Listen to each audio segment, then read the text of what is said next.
passive voice,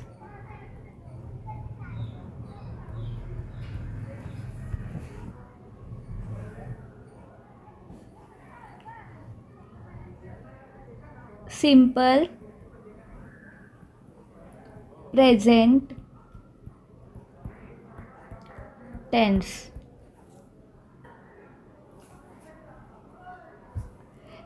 passive voice कसं ओळखतात, जेव्हा कोणतं पण वाक्य असेल, जसं काय आता मी वाक्य लिहिलं आहे की पाणीपुरी बनवली जाते. पाणीपुरी बनवली जाते. तर कोणतं पण वाक्य असेल तर त्या वाक्याला पहिला आपण विचारायचं की क्रिया करणारा कोण आहे. पाणीपुरी बनवली जाते हे वाक्य आहे, तर क्रिया करणारा कोण आहे म्हणजे पाणीपुरी बनवणारा कोण आहे. तर इथे दिलं नाही आहे की पाणीपुरी कोण बनवतं आहे. म्हणजे ज्या वाक्यामध्ये क्रिया करणारा दिलेला नसतो तर मग ते पॅसिव्ह व्हॉइस असतं. आणि जर असं असतं की ती पाणीपुरी बनवते, तर मग बनवणारी कोण ती, म्हणजे शी, म्हणजे कर्ता प्रेझेंट आहे ती, तर मग ते ॲक्टिव्ह व्हॉइस असतं. पण आता इथे काय, पाणीपुरी बनवली जाते, तर मग बनवणारी कोण आहे, तर पाणीपुरी बनवली जाते, तर आपण विचारायचं बनवणारी कोण आहे, तर माहीत नाही. तर मग बनवणारी किंवा बनवणारा कोण आहे तर दिलेलं नाही आहे. तर मग ज्याच्यात दिलेलं नसतं तर मग ते पॅसिव्ह व्हॉइस असतं. कर्ता दिलेला नसतो तर मग ते पॅसिव्ह व्हॉइस असतं. आणि सिम्पल प्रेझेंट टेन्सचं माहिती आपल्याला, शेवटी त किंवा त नाही असेल तर मग ते सिम्पल प्रेझेंट टेन्स असतं. म्हणजे शेवटी त म्हणजे जाते, पाणीपुरी बनवली जाते, दिलं जातं, ऐकलं जातं, केलं जातं, बसवलं जातं. किंवा निगेटिव्हमध्ये दिलं जात नाही, बोलवलं जात नाही, बसवलं जात नाही, हसवलं जात नाही. तर मग असं त किंवा त नाही असेल तर मग ते सिम्पल प्रेझेंट टेन्सचं वाक्य असतं. आणि क्रिया तर मग आता इथे शेवटी त आहे ना, म्हणजे शेवटी जाते, बनवली जाते, म्हणजे शेवटी त आहे. तर मग शेवटी त आहे, तर मग त किंवा त नाही असेल तर आपण सिम्पल प्रेझेंट टेन्स वापरतो. तर मग हे सिम्पल प्रेझेंट टेन्सचं वाक्य आहे. आणि ह्याच्यामध्ये क्रिया करणारा कर्ता प्रेझेंट नाही आहे. पाणीपुरी बनवली जाते, पण पाणीपुरी बनवणारं कोणते दिलेलं नाही आहे, तर मग हे ॲक्टिव्ह व्हॉइस नसून हे पॅसिव्ह व्हॉइस आहे. त्याच्यामध्ये कर्ता म्हणजे सब्जेक्ट प्रेझेंट नसतो, तर ते पॅसिव्ह व्हॉइस असतं. तर मग आता आपण ह्याचा फॉर्म्युला बघूया. पॉझिटिव्ह, पाणीपुरी बनवली जाते.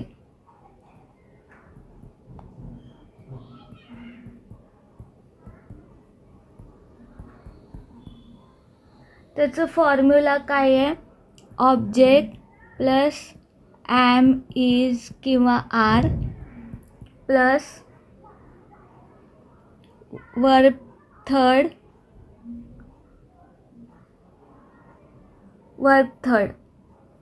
आता ऑब्जेक्ट आहे पाणीपुरी, पॅसिव्ह व्हॉइस आहे ना, तर हा फॉर्म्युला आहे पॉझिटिव्हचा. ऑब्जेक्ट आहे पाणीपुरी. आता ॲमिझरमधलं काय वापरणार आपण, इज वापरणार. जर पाणीपुरीज असं असलं असतं अनेक वचन म्हणजे प्लुरल, तर मग आपण आर वापरलं असतं, पाणीपुरीज आर. पण पाणीपुरी असं सिंग्युलर फॉर्ममध्ये दिलं आहे ना, तर मग आपण इज वापरणार ॲमिझरमधलं. पाणीपुरी इज. वर्ब थर्ड आहे वर्ब थर्ड काय वापरायचं, जे वर्ब आहे त्याचं थर्ड फॉर्म वापरायचं. तर वर्ब काय, बनवणे म्हणजे मेक. तर मग आपण आपली जी वर्बची प्लेलिस्ट आहे ना, त्याच्यामध्ये तुम्हाला असं दिसेल बनवणे म्हणजे make, made. Verb 1, verb 2, verb 3 असं आपण दिलेलं आहे. 100 वर्ब्स आपण दिलेले आहे जे आपल्याला डेली यूजमध्ये वाक्य बनवण्यासाठी वापरायचे. तर तुम्ही वर्बची प्लेलिस्ट बघा एकदा, त्याच्यामध्ये तुम्हाला सगळे 100 वर्ब्स मिळतील. त्याचं वर्ब 1, वर्ब 2, वर्ब 3 फॉर्म मिळेल. तर त्याचं ते ह्याच्यासाठी वाचायचे आहेत की तुम्हाला वाक्य बनवायला त्याचा उपयोग होणार आहे. त्याचं वर्बचं 1 फॉर्म, वर्बचं 2nd फॉर्म, वर्बचं 3rd फॉर्म आपल्याला यूज होणार आहे वाक्य बनवताना. आणि आपल्याला हे जे मराठी जे शब्द बनवणे वगैरे त्याचं इंग्लिश मीनिंग पण समजेल. जे डेली यूजमध्ये आपल्याला जे लागतात बोलायला, झोपणे, बसणे, उठणे, तेच 100 वर्ड्स आपण कलेक्ट केलेत की आपण डेली स्पीकिंग करू शकतो. तर पाणीपुरी इज बनवणे म्हणजे मेक, मेड ना. तर मग वर्बचं 3rd फॉर्म आहे made. Panipuri is made. Panipuri बनवली जाते. Panipuri is made.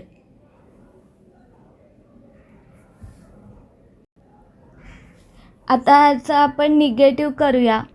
ते जे आपण बनवणे म्हणजे बनवणे वापरलं ना, तर ते कसं होतं make, made, made. Verb 1, verb 2, verb 3. तर हे आपली एक वर्बची प्लेलिस्ट आहे आपल्या चॅनलवरती. त्याच्यामध्ये आपण 10 व्हिडिओमध्ये 100 वर्ब्स घेतलेले आहेत जे आपल्याला डेली स्पीकिंगसाठी उपयोगी पडणार आणि वाक्य बनवण्यासाठी उपयोगी पडणार.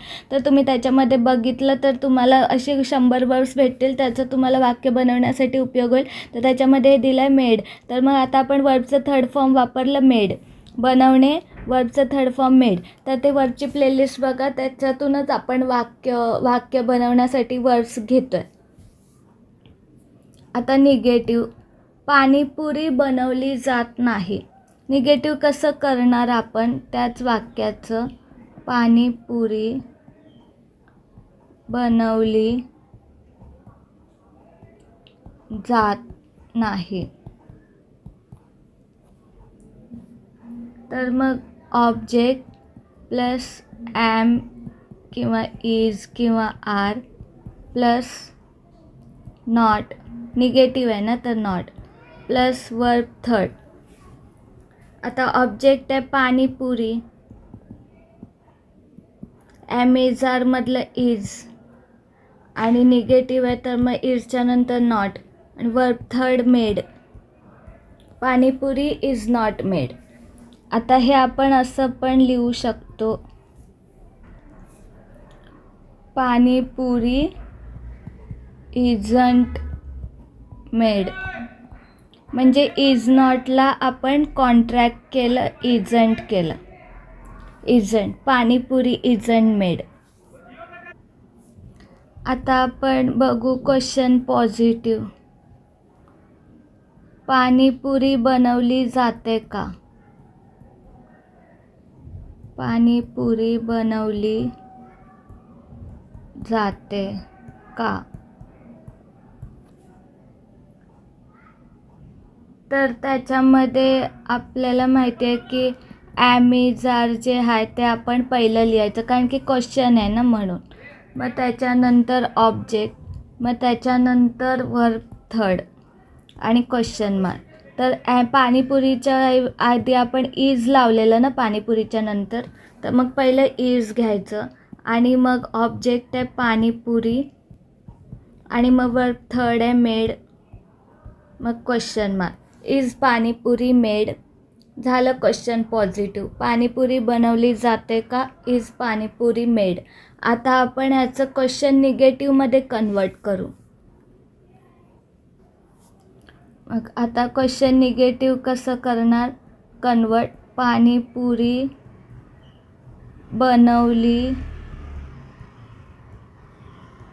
तर नाही ना, तर जात नाही का.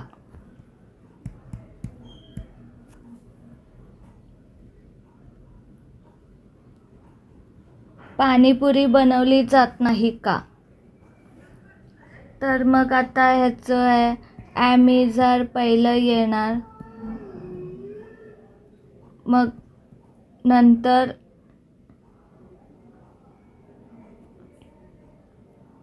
ऑब्जेक्ट येणार, मग नंतर नॉट येणार आणि मग नंतर वर्ब 3rd येणार. आता ह्याच्यामध्ये ॲम इज आरच्या नंतर पण आपण नॉट वापरू शकतो किंवा ऑब्जेक्टच्या नंतर पण नॉट वापरू शकतो. ॲम इज आरच्या नंतर इजच्या नंतर नॉट वापरलं तर ते इजंट होईल ना, कॉन्ट्रॅक्शन होईल. तर मग इजच्या ॲमिजरच्या नंतर पण आपण नॉट वापरू शकतो. इजंट, आरंट, ॲमंट असं असतं.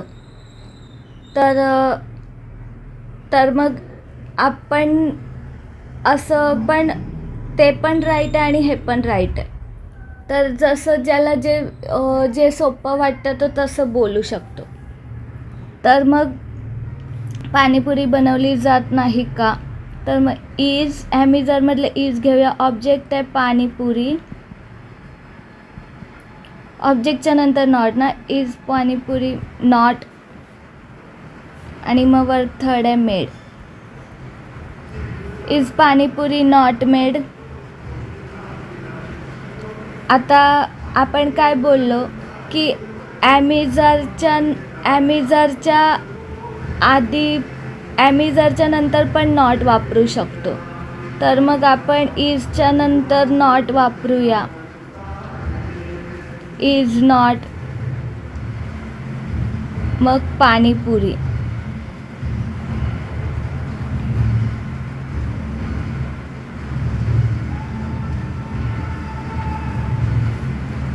आणि मग नंतर मेड. तर मग हे इज नॉट आहे ना, ते इजंट झालं. Isn't panipuri made. तर मग इजंट हे कॉन्ट्रॅक्शन झालं. पाणीपुरी बनवली जात नाही का? इज पाणीपुरी नॉट मेड हे पण सही आहे, किंवा इज नॉट पाणीपुरी मेड हे पण सही आहे. म्हणजे इजंट पाणीपुरी मेड हे पण सही आहे. इज पाणीपुरी नॉट मेड असं पण बोलू शकता, किंवा इजंट पाणीपुरी मेड असं पण बोलू शकता. दोन्ही बरोबर आहे. आता आपण काय करायचं की ह्याची आपल्याला प्रॅक्टिस करायची आहे.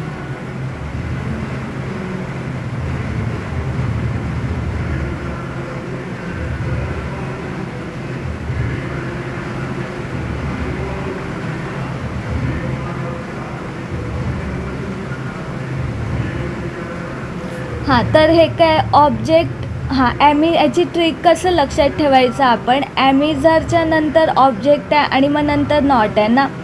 तर ॲमिजरच्या नंतर ऑब्जेक्ट पहिलं लिहिलं आणि नॉट नंतर लिहिलं तरी चालतं, किंवा ॲमिजरच्या नंतर पहिलं नॉट लिहिलं आणि नंतर ऑब्जेक्ट लिहिलं तरी चालतं.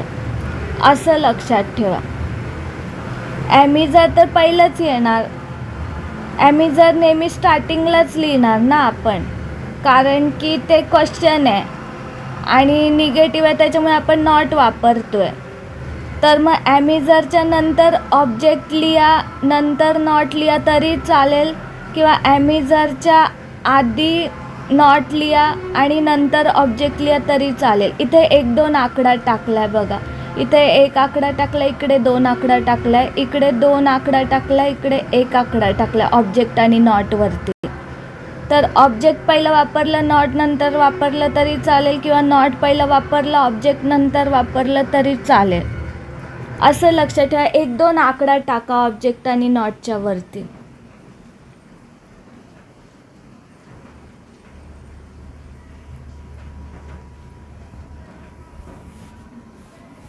म्हणजे ट्रिक लक्षात राहायला.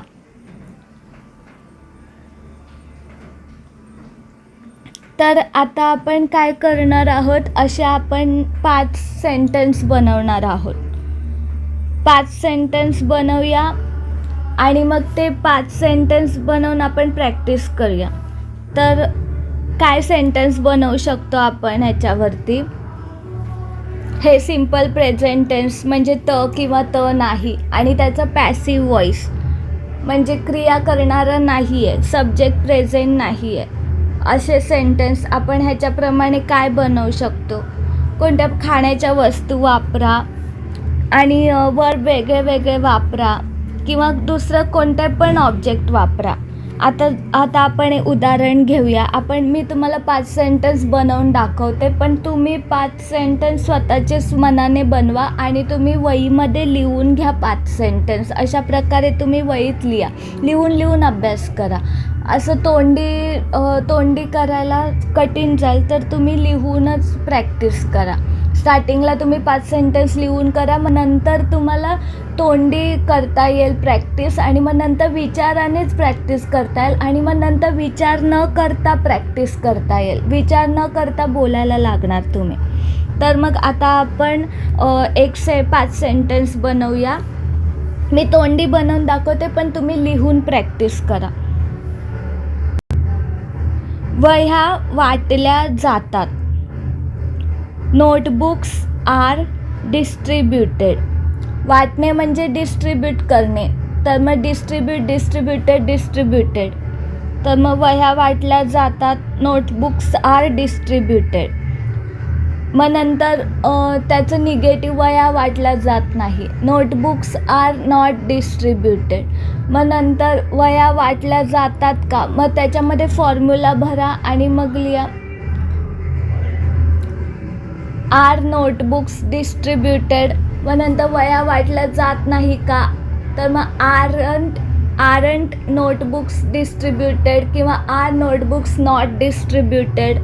असं एक सेंटेन्स झालं. तर तुम्हाला ना प्रॉपर आपण जसं केलं त्याच फॉर्मॅटमध्ये करायचं आहे. पॉझिटिव्ह, मग निगेटिव्ह, मग क्वेश्चन पॉझिटिव्ह, मग क्वेश्चन निगेटिव्ह. आणि त्याच्यामध्ये पहिलं मराठी वाक्य बनवा, मग त्याच्यानंतर त्याच्यात फॉर्म्युला भरा. Positive, negative, question positive, question negative, आणि मग त्याचं इंग्लिशमध्ये ट्रान्सलेट करा.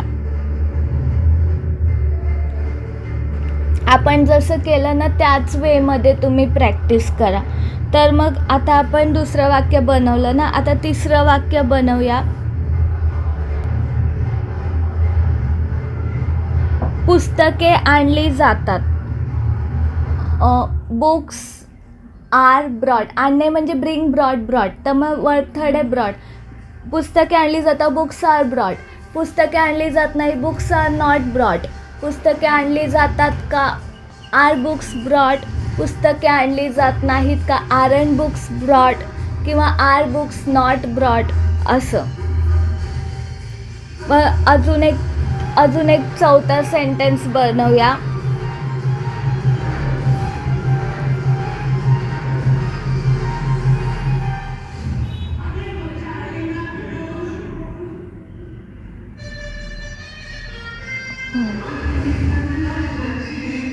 आम्हाला बोलवलं जातं. We are called. आम्हाला बोलवलं जात नाही. We are not called. आम्हाला बोलवलं जातं का, आर वी कॉल्ड. मग आम्हाला बोलवलं जात नाही का, आरंट वी कॉल्ड किंवा आर वी नॉट कॉल्ड. आता अजून एक वाक्य बनवूया.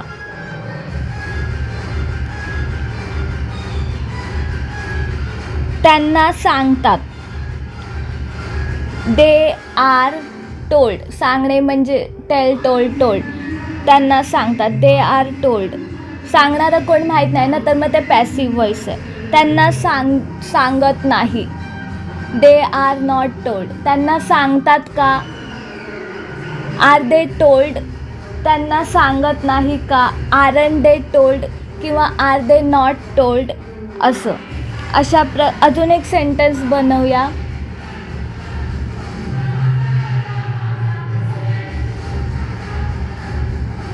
त्याला पाठवतात. He is sent. त्याला पाठवत नाही. He is not sent. त्याला पाठवतात का, इज ही सेंट. त्याला पाठवत नाही का, इजंट ही सेंट किंवा इज ही नॉट सेंट. असं. अशा प्रकारे आपण 5 सेंटेन्सची प्रॅक्टिस केली तर तुम्ही वेगळे स्वतःच्या मनाने. वर्बची प्लेलिस्ट बघा. 10 व्हिडिओजमध्ये आपण 100 वर्ब्स दिल्यात. त्याच्यातून वेगळे वर्ब्स घेऊन तुम्ही वेगवेगळे सब्जेक्ट यूज करून वेगवेगळे ऑब्जेक्ट यूज करून, पॅसिव्ह वॉइस आहे ना तर ह्याच्यामध्ये सब्जेक्ट नाही आहे, तर वेगळे ऑब्जेक्ट यूज करून आणि वेगळे वर्ब्स यूज करून त्या वर्बच्या प्लेलिस्टमधून वेगळे वर्ब यूज करून तुम्ही वेगळे 5 सेंटेन्स बनवा. प्रत्येक फॉर्म्युला आता आपण 8 बघू ना पॅसिव्ह वॉइसचे टेन्सेस, आणि मग त्याच्यानंतर 15 आपण हे बघू हेल्पिंग वर्बचे फॉर्म्युले पॅसिव्ह वॉइस. तर मग टोटल 23 फॉर्म्युले आता आपले शिल्लक राहिलेत पॅसिव्ह वॉइसचे.